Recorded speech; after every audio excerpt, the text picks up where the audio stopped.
सपा सांसद जियाउर रहमान बर्क ने एक बार फिर केंद्र सरकार और बीजेपी नेताओं पर तीखा प्रहार किया है। बिहार में सपा को एक भी सीट न मिलने पर उन्होंने कहा कि इंडिया गठबंधन सीटों के आधार पर नहीं, विचारधारा के आधार पर बना है। उन्होंने कहा कि अखिलेश यादव ने पिछली बार भी बिहार में कोई सीट नहीं ली थी। केशव प्रसाद मौर्य द्वारा अखिलेश यादव को सैफे भेजने वाले बयान पर पलटवार करते हुए बर्क ने कहा, अपनी सीट भी नहीं जीत पाए केशव प्रसाद मौर्य, वे दूसरों को क्या भेजेंगे।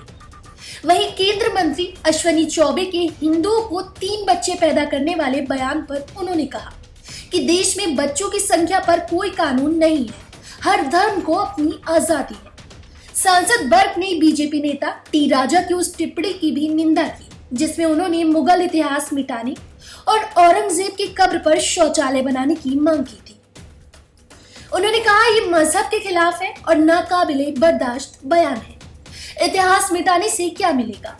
उन्होंने आरएसएस पर बैन लगाने की मांग दोहराते हुए कहा कि ऐसी संस्थाएं देश की एकता के लिए खतरा है।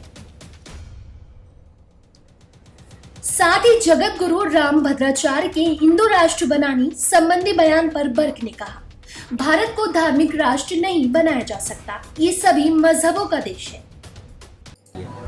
घटिया निंदनीय सोच है इस प्रकार की बात करना कि जो गलत अल्फाज किए गए हैं। मैं फिर से कहूँगा कि हमारा मज़हब तो ये नहीं सिखाता कि किसी के दूसरे के मज़हब के बारे में गलत अल्फाज कर करके उनका अपमान करें, लेकिन हम ये भी चीज़ हमें बर्दाश्त नहीं है कि आप हमारे मज़हब के सिलसिले में गलत अल्फाज कह करके हमें वो करो।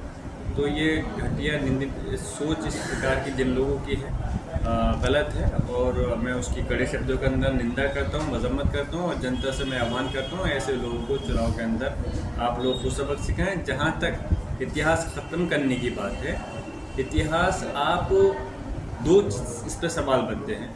एक तो इतिहास अगर आप ख़त्म कर दोगे तो हासिल क्या होगा, मुझे इस बात का जवाब दें, देश की जनता का क्या हासिल मिलेगा। क्या इतिहास ख़त्म करने से क्या देश की जनता को रोज़गार मिलेगा, क्या इतिहास ख़त्म करने से क्या महंगाई ख़त्म होगी, इतिहास ख़त्म करने से क्या लोगों की तरक्की होगी, रोज़गार और स्वास्थ्य व्यवस्थाएँ, एजुकेशन की फैसिलिटीज़ क्या उसमें बढ़ेंगी। तो कुछ नहीं होने वाला, सिर्फ और सिर्फ लोगों का माइंड डाइवर्ट ज़रूर हो सकता है और माइंड डाइवर्ट से कुछ देश की तरक्की नहीं होने वाली। इसलिए मैं यही कहूँगा कि इन सारी बातों का कोई मकसद नहीं है, सिर्फ और सिर्फ लोगों को आपस में बांटना है और लोगों को बांटने का काम और लोगों ने भी किया है, इसलिए हमें उस रास्ते पर नहीं चलना। सबकी एक राय नहीं हो सकती, सबकी अलग अलग राय है, कोई विरोध करेंगे, कोई समर्थन करेंगे, लेकिन जाहिर सी बात है जो उसके हम होंगे वो विरोधी करेंगे, जो इस चीज़ को महसूस कर रहे हैं कि इस देश के अंदर आरएसएस गलत वो कर रही है, तो वो मांग करेंगे बैन लेना चाहिए। मैं भी यही मांग करता हूँ कि आरएसएस पे बैन इसलिए नहीं कर रहा क्योंकि वो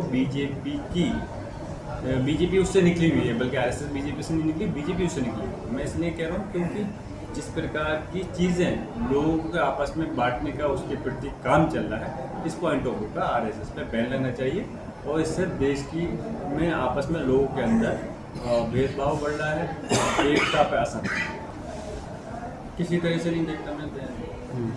कुछ नहीं है इसके अंदर, सिर्फ और सिर्फ वही है जो और 2, 4, 10, 15 लोग इस देश के अंदर इस प्रकार की भाषा का इस्तेमाल करके लोगों को बांटने का प्रयास कर रहे हैं, वही है और कुछ नहीं है। 470 सीटें ये जीत कर नहीं, ना तो जीत सकते हैं और न ही इस देश को कोई धार्मिक राष्ट्र बनाया जा सकता है। इस देश के अंदर ये किसी धर्म के प्रति राष्ट्र बनाना, ये समझिए उसी तरह से है कि जो हमारे बुजुर्ग, उसमें बुजुर्गों में ऐसा नहीं है जिन्होंने आज़ादी की लड़ाई में हिस्सा लिया, सिर्फ मुसलमान है, हिंदू समाज के भी हमारे भाई हैं जिन्होंने हिस्सा लिया था, उनका अपमान है क्या। अगर उन्होंने जो संविधान हमारा बनाया है एक धर्म के किसी एक धर्म के लिए नहीं, तो उसके प्रति इस प्रकार की बातें करना ये चीज़ गलत है और ना तो 470 सीटें जीत सकती हैं, ना कोई ये हिंदू राष्ट्र बन सकता है। राजनीतिक विश्लेषक कहते हैं कि विवाद छावा जैसी बेबुनियाद फिल्म जिसकी कोई हकीकत ही नहीं है, उससे भड़काए, जो संभाजी की शहादत दिखाती है। रिपोर्ट के अनुसार औरंगजेब को टायरेंट बताकर हिंदू वोट एकजुट करने की कोशिश हो रही है। लेकिन इतिहासकार याद दिलाते हैं कि औरंगजेब ने दक्कन में सादा जीवन जिया और खुद सादी कब्र चुनी।